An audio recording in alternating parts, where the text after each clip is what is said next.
नमस्कार।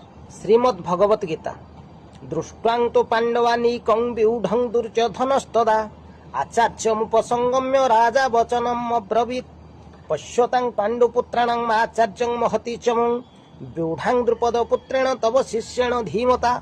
संजय कहले, हे राजा, पांडवंकर युद्ध सजा देखि तुम्भपुत्र दुर्योधन द्रोणगुरु को सविनय कहले, हे गुरुदेव, द्रुपद पुत्र द्वारा पांडव सैन्य व्यूह किपरि अभेद्य भाव सज्जित होइछि देखंतु। तो ज्येष्ठ पुत्र दुर्योधन देखिण पांडवंक सैन्य अभेद्य दुर्ग सजा चाहि द्रोण को सविनय कहि भोगुरु दर्शन कर पांडवंकर सैन्यवार तुम्भर प्रिय शिष्य पार्थ संगते द्रुपदर पुत्र नैण व्यूह रचि छई न भेदी पारिबे जे केहि। ओम कृष्णाय नमः।